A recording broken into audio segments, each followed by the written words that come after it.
What's up, crypto world? Welcome back to the Crypto Piggy Bee channel, where Monday through Friday we cover the market conditions and the hottest news stories in all of crypto. Taking a look at our market conditions today, we see that Bitcoin is at 38,800. It seems to be ranging between 42,000 and 35,000 overall on the daily, but in the last few days it's been hovering anywhere between 40,000 and 38,000. So we continue to do a little bit of chop through this week. As you know, where Bitcoin leads, the rest of the market follows. Right now, Ethereum is continuing to go sideways. It's at 2,500. XRP has jumped up to 76 cents. However, over the weekend, it skyrocketed to 80 cents on the news that we're going to cover here in just a moment. Terra Luna continues to hold strong at around $90. Taking a look at the Bitcoin monthly chart shows us again that we've been ranging anywhere between $45,000 and $38,000. I don't expect us to do anything different until minimally once we hear what the Fed has in store for their rates coming up on March 16th. Jumping into our crypto news, our first story covers the European Union vote on crypto legislation. Over the weekend, you might have seen news articles, or if you hung around crypto Twitter, seen a lot of people talking about the possibility of a ban on proof of work in this legislation, which would essentially be a de facto ban on Bitcoin and Ethereum. Yes, Ethereum plans on going to proof of stake, but as it stands, it is currently proof of work. The legislation is titled The Markets in Crypto Assets, and what it really comes down to is a lot like Biden's executive order asking for a study into crypto assets. While I am not a legal scholar, nor a political expert of any kind, this can be broken down to the European Union wanting a look into the crypto markets. How are they going to regulate it where there is regulation that does not already exist? And they're looking at 4 different areas. First is clearly defining the regulatory treatment of all crypto assets that are not currently covered.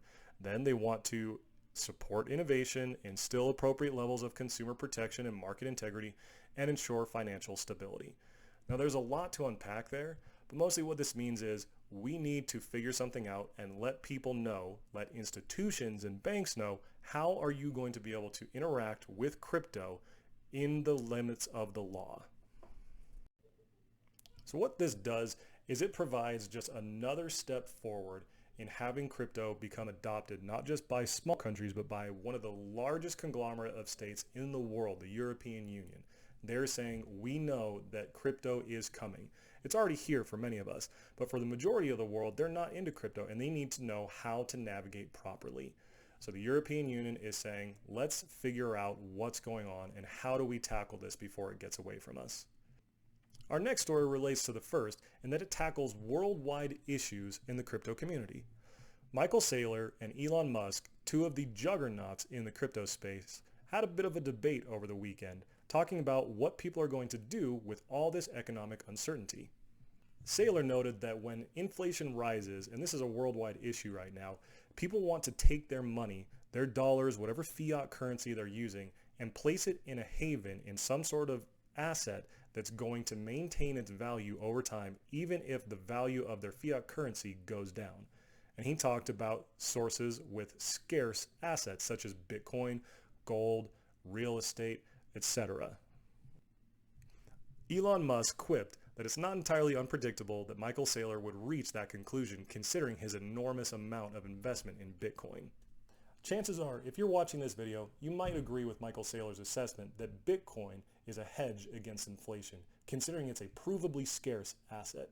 However, there's a lot of the world that might not agree with that, looking at it as more of a tech stock, considering the volatility and the unknown regulation around crypto in general. A lot of people don't want to put their money into something that might be banned in just a few months, dropping their hard-earned investment money. I think that over time, Michael Saylor is going to be proven right that Bitcoin was an amazing hedge against inflation. But what do you think? Let me know in the comments down below.